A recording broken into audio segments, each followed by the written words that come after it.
My husband would have ate those floor nachos. Yeah, I didn't eat them. I threw them out. I made a whole new other plate with the whole rest of the chips, the whole bag rest of the cheese, and no cake. Nope. Yeah, yesterday. And I said it was a grilled cheese, yeah, because I didn't want to tell you guys that I had nachos. Yep, I'm a liar for that. I was like, I don't feel like hearing it. I don't feel like telling them that I ordered a whole bunch of food. I'm just gonna tell them I ate a dainty grilled cheese and soup. In Foodie's latest kickstream, she demonstrated rule number 2, which is that Foodie tells on herself. This came after rule number 1, of course, which is that Foodie lies.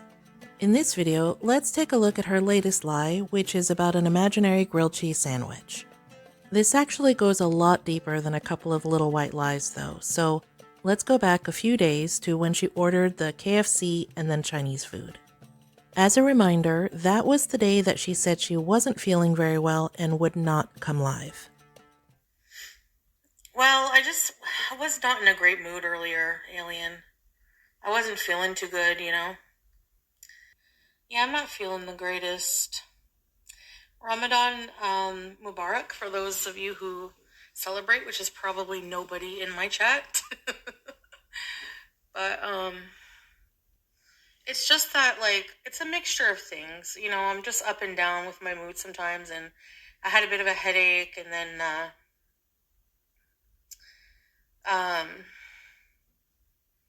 you know, it's Ramadan day 1, and I'm just kind of lonely. I remember that somebody over on Twitter was speculating that day that she was sad because it was Ramadan and she was alone. Turns out they were right, but that wasn't just the extent of it. So, I had a grilled cheese and tomato soup. So this is the first mention of the imaginary grilled cheese sandwich. So, I had a grilled cheese and tomato soup.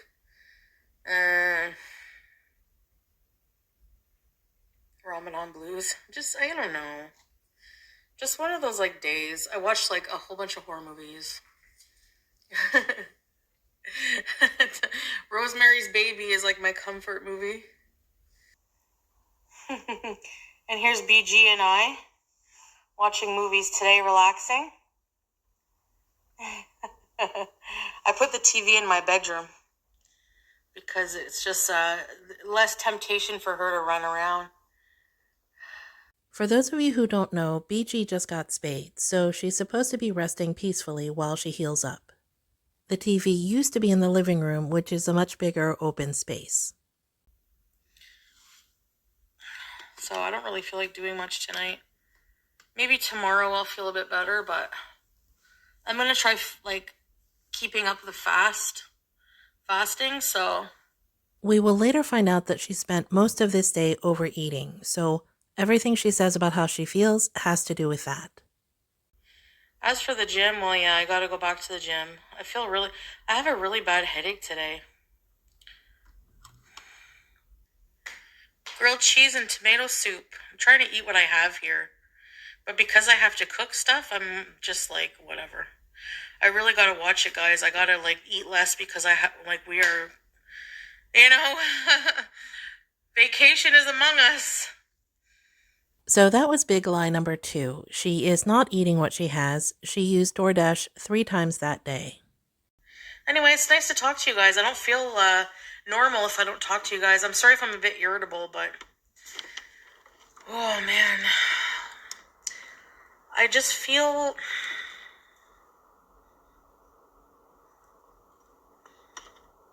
weird. You could tell that she really wanted to say something about what she had really been up to, but instead she makes up a lie. I had a meltdown over a grilled cheese. I spilt my grilled cheese on the ground. And I don't know why, but I was already in just a really, like, not good mood, and I just freaked out. I almost cried. What this? At the time, I remember thinking how weird that was. Foodie's the type of person who would, if she dropped a sandwich, just pick it up and eat it. Yep, in my kitchen. Foodie fan. Homemade grilled cheese. Yeah, you can't order grilled cheese. Ugh. Open face. No, I would have had a full-on meltdown. I don't know. I just was like, you know where you feel like just everything is going wrong and then you spill your grilled cheese at the end? It's just like tops everything off. Tomato soup. So if the story seems off, it's because none of it is true. Well, she did drop something, but it wasn't a grilled cheese sandwich. Fast forward to last night in her Hungry Hungry Hippo series of videos. In the last one, she explains what really happened. I don't eat like 4 times a day takeout every day, but on a really bad BED day, yeah. Not 4 times, but like twice or something, at least. I ate 4 pieces of KFC in one go. I'm usually so full after that meal, though. Like, I feel very sick after I eat like that. I don't feel sick right now. I feel okay. Like, I feel a bit skinny. Okay, trigger warning. This is where it starts to get a bit dark. Foodie is deep in the throes of her, how should we say, disordered issues with food, right? And she describes in full detail what happened on the first day of Ramadan. Okay. I need water.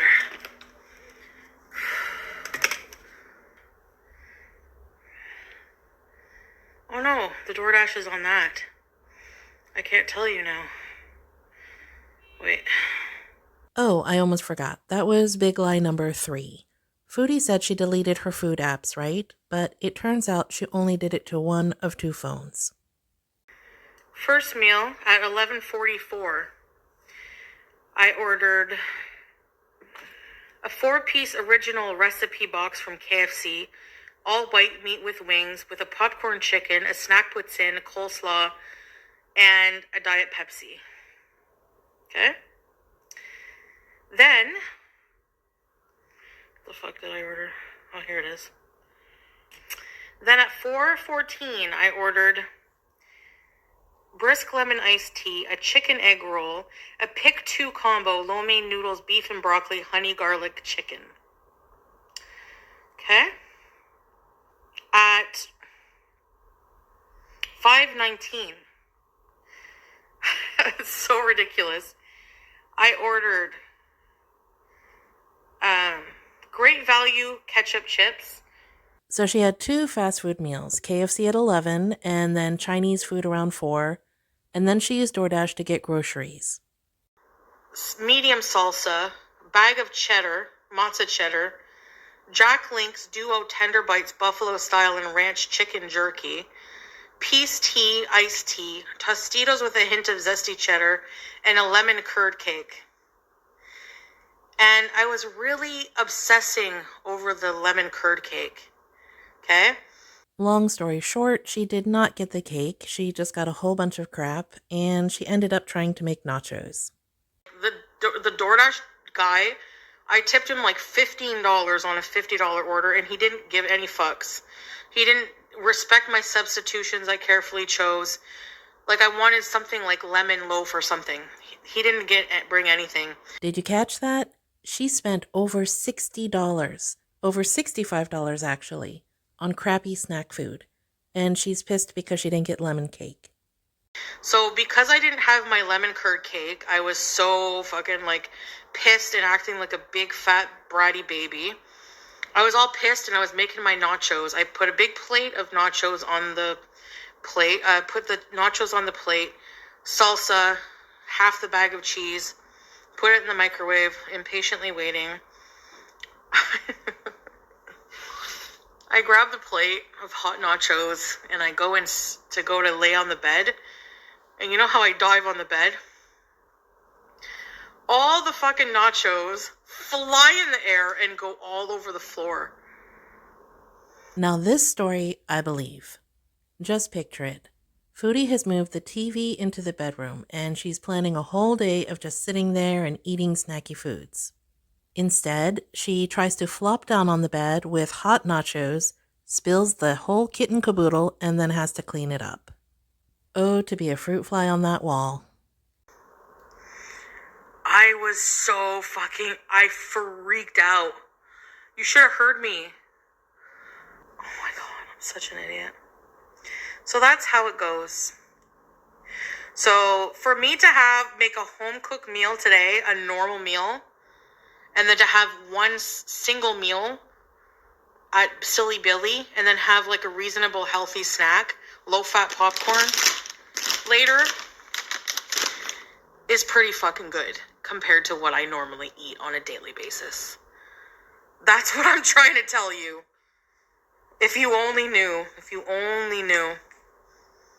Well, that's the thing, Foodie. We do know. Most of us have been watching you for years, and we have seen this play out over and over again. I've been doing this for 4 years now, and I've been watching for longer than that.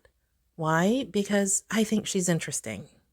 As a reaction channel, I started doing the macros videos in particular because I was tired of people exaggerating what she was eating.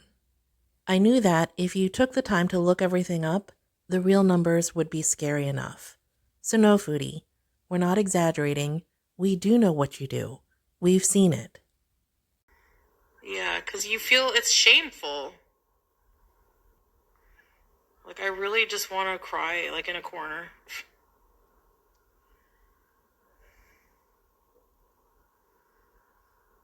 Anyway. Here's the funny thing about all of this. If Foodie actually stopped and watched a reaction channel's videos, she might find stuff that could be useful to her. On my channel, for example, when I talk about the macros in some of her bigger meals, I explain why she feels the way that she does, including, the actual numbers. It's pretty clear that Foodie doesn't like us because we talk about the truth. We talk about what we actually see on camera.